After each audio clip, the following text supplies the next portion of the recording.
So as I said, my name is Andrew Rota. I'm a JavaScript engineer at Wayfair.com. So I'm from Boston, and I barely made it out. So this is what home looks like for me right now. But I'm really glad to be out here. And so I'm going to be talking about web components today in React and how they sort of fit together. And the story kind of starts because I really like web components. I started to use web components about a year ago, and they were really kind of an exciting technology. They were technology that promised this idea of encapsulation and portability with HTML elements. And that was really cool. There were new features that we just didn't have in HTML before at a native level without needing any special libraries or frameworks. And this is probably the best definition that I've seen for kind of what web components are and what they promise. And that's that they promise this idea of a new era of HTML elements that are encapsulated and interoperable that you can build yourself. And this is a very kind of shiny definition that's definitely really exciting and promises quite a bit. But what are web components themselves? What do they actually do? What makes up web components? And they're primarily made up of four technologies: custom elements, shadow DOM, HTML imports, and HTML templates. Like HTML5, it's not sort of one big thing. It's a collection of these different technologies that are making their way through the spec process in browsers. The most interesting ones are really custom elements and shadow DOM. So I'm going to focus on this today. Imports and templates support these, but custom elements and shadow DOM really make up the core of what web components are. So let's start with custom elements. Custom elements are the ability for us as engineers to create our own HTML elements right in the browser. And these aren't HTML elements that will get compiled down to divs or anything. These are elements that are natively supported in your web browser. And so this is really cool because you can take any element that you'd like to create, give it your own name, and use it in a vanilla HTML document. The magic method is document.registerElement. You pass in the name of your element as your first argument, and the second argument is this options object. And the important piece here is the prototype that your element is going to inherit from. Here I'm just taking HTML element.prototype, which is the API that you use for normal HTML elements in the browser. And so I'm going to assign it to this element that I'm calling my element. One thing to note about the name here is you do need a dash in the name. There's sort of a decision by the spec authors to not have to worry about name conflicts between native elements and custom elements. But as long as you have that dash, you can name it whatever you'd like. So that's it. Once you do this, you can open up your notepad. You can purely vanilla HTML file and throw in my element, and it's going to work. And on this prototype here, you can add your own functionality. You can add whatever methods you would like. Anything you want on a DOM element, you can add. That's custom elements. The next piece is shadow DOM. Shadow DOM is the ability to create a shadow root underneath your DOM element. So this could be a custom element. It doesn't have to be. But you can go ahead and create a shadow root underneath the DOM. What that's going to mean is that you're going to have a hidden document tree, node tree, underneath your element that you can put whatever you'd like in there. You can put other DOM nodes. You could put style tags. You could put script tags. Anything you would like, kind of encapsulate functionality there. And the encapsulation is really interesting when it comes to CSS because, as we know, CSS is very challenging to work with. One of the challenges is that there's no native encapsulation, right? You can't encapsulate your styles to a particular element. Unless you're using iframes, there's really no way to do this. And so over the years, we've sort of figured out kind of workarounds and patterns and architectures to help us with this, but we've never quite gotten there. And the reason is it's just not possible until now. So with Shadow DOM, what we have is our styles that can be encapsulated underneath this shadow root, and it won't leak into your parent document, and your styles from your parent document also won't leak into your shadow root. And so you have a boundary that encapsulates those styles in a way that really wasn't possible before with CSS. So to go ahead and create a shadow root, you just call create shadow root, and then you can put whatever you'd like inside there. And so those are the two main technologies that make up web components. And I think a good way to think about how Shadow DOM is actually used today is to look at how it's being used in the browsers themselves. So we're all probably familiar with the HTML5 video element. And if you take a look at the element and you put this controls attribute on it, you actually get these kind of cool buttons right at the bottom of the video window. And you don't really think about it, but if you turn on your dev tools and turn on user agent Shadow DOM, you can see that those controls are actually DOM elements. There's actually stuff going on there. There are inputs, and there are divs, and there's text. And that's all hidden from the user. You don't have to think about that. You don't have to copy some big chunk of code to get a video tag into your page. But it's there, and it's working, and that's how the browser implements this particular element. Well, as developers, we can do this now ourselves. We can take advantage of this feature that has been in browser elements in our own applications. And so you can go ahead and create your own custom element. You can put attributes on it if you would like.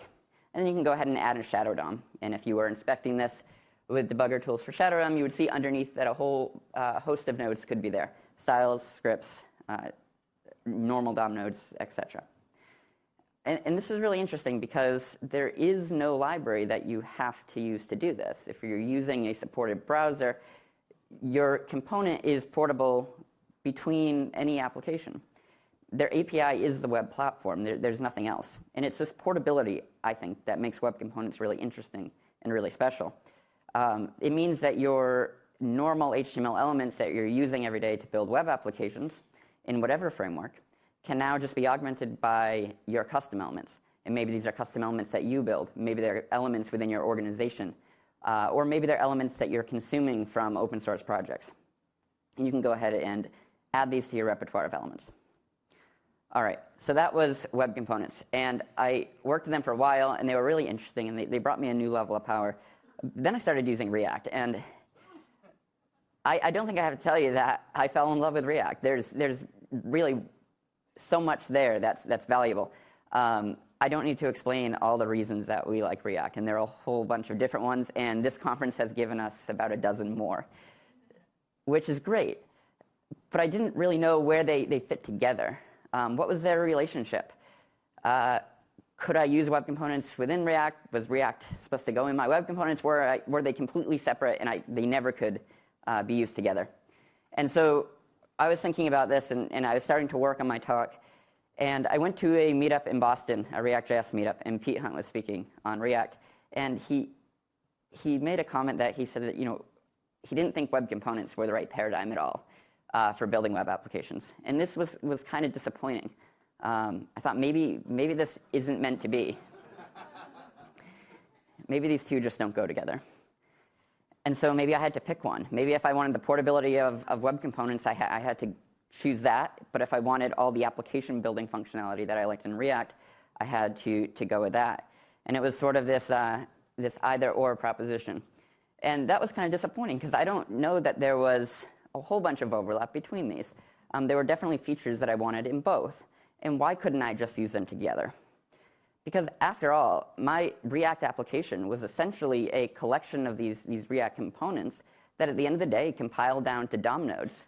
And so these kind of leaf nodes in my application were just part of the DOM. And sure, I didn't have to deal with them in most of my more complex components, but they were there. And that's what were sort of the primitives that built up my application. And so why couldn't some of those just be web components?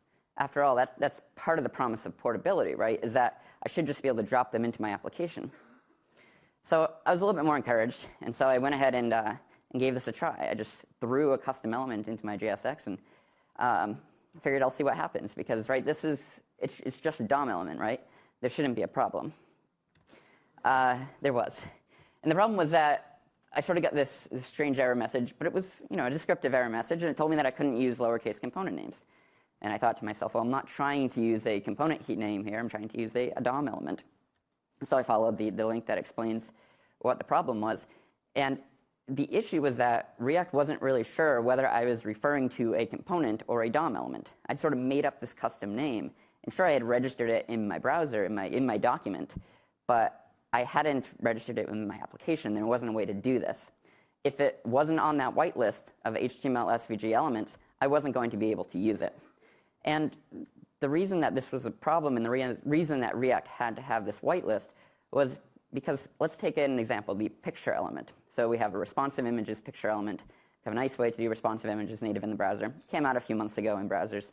I couldn't use it in React, because what if I had a class that shared that same name? Right now I would suddenly have a problem. Instead of referring to that class, it would refer to the DOM element. It wouldn't be expected behavior. And so version 0.12 came along, which was excellent, because version 0.12 came along and said, any JSX tags that have a lowercase letter or have a dash are going to be treated as DOM elements, and everything else will be treated as my normal custom components. And this was great. And in the release notes also mentioned that this opens up the possibility of using custom elements. And I think getting rid of this whitelist is great because the web is changing, right? Our collection of tag names that we have in our browser today may not be the ones that are available 6 months from now or a year from now. The time it took to go from HTML4 to HTML5, the hope is that that is shortened between HTML5 and every new element that comes along after that. And so with things changing, I don't want React to be the reason I can't take advantage of the latest and greatest. So we merged in, React merged in a change, so there's no more whitelist for elements. There was no more pesky warning, and I could go ahead and use custom elements, and they worked fine. This was great. So you can actually do this today in the latest master branch on React, and it works nicely. It will go ahead and create your DOM elements based on your custom elements, and if you've registered them like you're supposed to with custom elements, you'll be good to go. You can do it with JSX or your normal function calls. So this is exciting because it opens a world for our React applications to start taking advantage of custom elements that exist. There have been a lot of different elements and element libraries that have been put together by the web components community. We have Mozilla Xtags library, which adds a whole bunch of nice, lightweight UI components to solve common UX issues. We have kind of more complex components that Google has created to integrate with their APIs. We have this Polymer paper library that implements material design and creates kind of a slick interface for different user interface components. And then we have a whole collection of components that developers have created to solve their individual problems, but that may be useful in your application as well. And these could just as easily be web components that you're making inside your organization. Maybe you have products that are on different libraries and different frameworks, and some of these are React and some of them might not be, but you want to be able to share things between these applications. Web components give you that portability. And so with all these available and this ability to start making our own, I wanted to think for a minute about what the best way to build web components with React was, or for React. If I have a React application, what do I want to keep in mind when building web components, either for myself or others? And I realized that that question was really about how to build web components, period. Because if we're going to take this idea of portability seriously, it means that the components that I build for React should be built just in the same way that we want to build them for any application or any framework. And so I have 4 best practices that I want to suggest and talk a little bit about why each of these are very important when building web components and when looking at what web components you might want to consume in your application. The first is that web components should be small.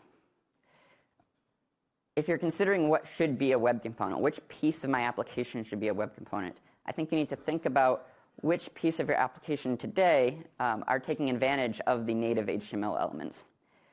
What are the kind of small atomic pieces that make up your UI? If it wouldn't make sense to someday be a DOM element, it probably wouldn't make sense to be a web component. That's where, at that point, it's more of a question of how would you build it out as a component in your application, as something at a higher level in your framework or in React. So I think something like this is a bad idea. I think encapsulating your entire application under one element is really not what web components are meant to be. It introduces complexity and it makes it more challenging to build composable components. I think web components need to be extremely encapsulated. And I add this extremely here just to emphasize how important this is. Your component needs to be understood only in terms of its API and nothing else. Side effects with web components are very bad. So what is your API? And I just have an example here of a web component from the paper UI library. So it's just a little component that sort of pops up at the bottom of your screen like toast. And so there are 3 parts of this API, and then there's the same parts of an API that you would have in a normal DOM element. So the first are attributes. In this case, we have a text attribute, and we pass in a string for its value. And so this is how we're going to control most of the options associated with our component. Then next are methods. These are methods that we can call on the DOM nodes directly. If you're in React, you'll need to call get DOM node on the reference for that element, and then you can call these methods like you normally would. And then the last piece are events. And events for custom elements work the same way, for the most part, of how they do with DOM elements. If you want to do a click event, this is going to work fine. And you're going to be able to use your normal click handlers that you would write in your React class to deal with clicking on a particular element. The one piece where this changes is with events. Custom events are a little trickier. So React does kind of whitelist how it deals with events. And so specific events are handled certain ways, and that's fine for the majority of elements. But if you have a custom event on your web component, which is perfectly fine, and DOM nodes have custom events too, it just happens that React is aware of them. But if you're writing your own, it's not going to be, so you're going to have to use componented mount and set an event listener manually, and just make sure to clean up in component will unmount. It's not particularly difficult, but it's definitely different from your normal DOM events. And this would also be how you would handle events that might not have been registered yet in React with new components in the browser, new elements in the browser. And the reason that this encapsulation is so important is because even in the components that are built out there today, you have to be aware that some of them don't have as clean of APIs as you would hope. And so one place where I saw this was the case was in this component called Google Maps. This is a really common component for demos and presentations because it's kind of flashy. You just put this tag here and you have a whole map and it's cool, and you can use Street View and everything. And so that's really neat. So I thought, well, I'll just throw this into my React application here and it won't be a problem, except it was. And the reason it was a problem, I get this kind of strange error message that it was looking for a script tag in my parent node. And so I was kind of confused. I went in through the Google Map element into a vanilla HTML document. It worked, but I noticed it added some script tags onto my page that I wasn't expecting. And this is a sort of side effect that I think is problematic in web components. And it's something that we have to be aware of if we're writing a web component, that it really needs to be properly encapsulated. And you can't just be putting things outside the document, or it's not going to work properly. The next best practice, I think, is that web components should be as stateless as possible. And I don't think this should come to a surprise to any of us here. The React documentation emphasizes the need to keep our React components as stateless as possible. And the reason is because state is difficult to reason about. It makes things more complex. It's harder to understand the state of where our application is at a particular point. And I think this is also great advice for web components. I don't think it changes. I think when you build your components, state complicates things and it makes it very challenging to work with. You have this shadow DOM that gives you this encapsulation, but by encapsulating state underneath that when it's unnecessary, you're going to make it very difficult to build out your application with web components. Any state that needs to be there, for example, with user input or similar sort of edge cases, I think you need to be very explicit about that and use events whenever possible to communicate any changes. And the last is performant. And this is something that we take for granted, I think, using React. We take for granted this idea of performance. When we start throwing any third-party code into our application, right, we need to be aware of any performance implications there, because your application is only as fast as the slowest piece. And so when we build our web components, the good news is that because they can be very small and they can be very encapsulated, we can do very low-level manipulations to maintain performance throughout. And web components are just not going to be useful if they're incredibly slow. And so that's something to be aware of and make sure that components are not going to slow down your application, because otherwise they're not going to be particularly useful. So I think if we take all these best practices, while I think they're important for web components, they're certainly not unique, because at the end of the day, web components are important because we can use them as native DOM elements.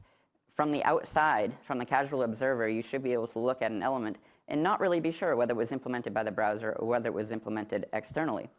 And that's the beauty of their portability. And what this means is that in React, we can use them as if they were native DOM elements. There's nothing special that we need to do. And this is great. I think it opens up some new possibilities, and it means that React doesn't get in our way, and we can take advantage of components that can be shared across frameworks and across libraries. So we can use web components within our application, and they fit in right next to our DOM elements, and they work very well, and there's not an issue there.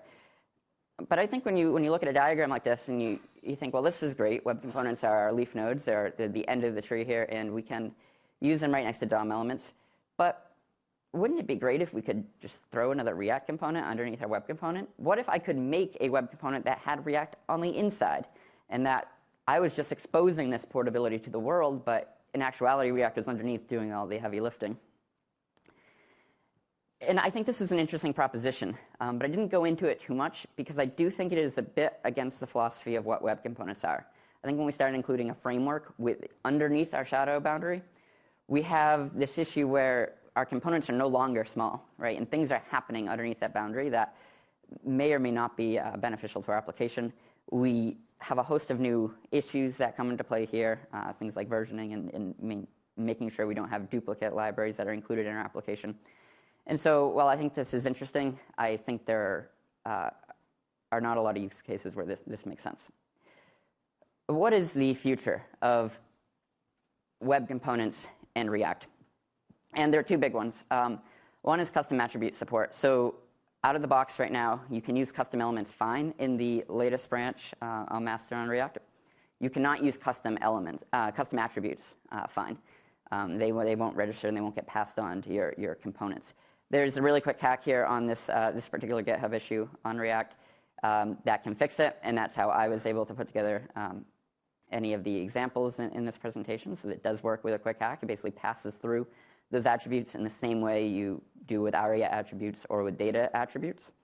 And I think there will be, down the line with React, a way to do this out of the box. The second is custom events. And this is also something that would be nice to handle a little bit more natively within React. And again, not quite there, and there are a little more challenges. There are a few more challenges to working with custom events than there are with attributes, but I think we'll get there at some point.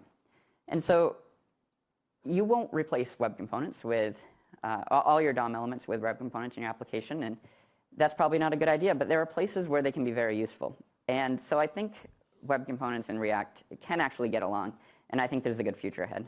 Thank you.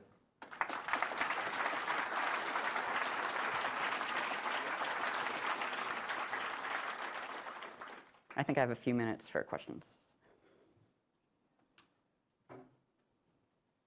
Hi.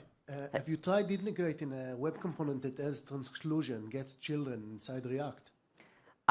So I have used a lot of the paper elements with the paper UI library actually have multiple different dependencies on other web components. And in my experience, they've worked nicely so far with React. Once you can get over the attribute issue, they work fine. That wasn't actually the question. The question is, if you look at the div has transclusion, you can put stuff inside it when you build a skin with it. Oh, yes. And if you look at web components, some of them has that capability as well. Have you tried integrating one of those with React? Tell me the inner HTML of the component. Yeah. You can put things within it. Yeah, so you certainly can do that fine with I've done it with custom elements in React, and it's not particularly difficult. So what's going to happen is in your kind of inner HTML within your tags, rather than just leaving them empty, you can go ahead and put text nodes or any nodes, whether they be custom elements or DOM nodes. And your custom element then can decide how it's going to handle that. And that works flawlessly with React? In my experience, it has, okay. with our custom attributes piece. Okay, thank you. Yeah, it may introduce some complexity. And one of the things you do have to be aware of is some components that might have kind of implicit dependencies on what is in the inner HTML. And that would be a bad way to format that component. So I was wondering about the scope of what should be a web component. At the beginning, you showed, my button. If you can envision this being a DOM element, and then it's a flashy example of Google Maps, yeah. Which is a lot more complicated, has multiple script dependencies, that kind of thing.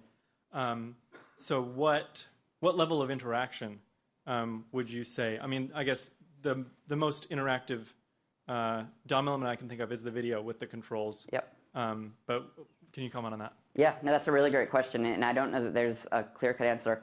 I would always yield on the side of keeping it as small as possible, and I agree that something like Google Maps is problematic because it becomes more and more interactive, right? And we see the problems when it starts to require other scripts. Now, that's a problem that I demoed in this web component example of Google Maps. To be fair, it's also a component that is sometimes problematic in the React implementations of that component because it requires script tags. So it's not just that case. But yeah, as things become bigger, I would move that logic to your application logic, which in a React application would be in your React components. And I think that makes more sense. If it's not going to be kind of a leaf node in your application, then it wouldn't make sense as a component. Okay, so if you find yourself thinking, man, I wish I had React to manage things, it's probably too complicated. Exactly. And I think that's true for any library that you're using to manage your applications. And I might have time for one more. All right. Oh. All right, great. Thank you.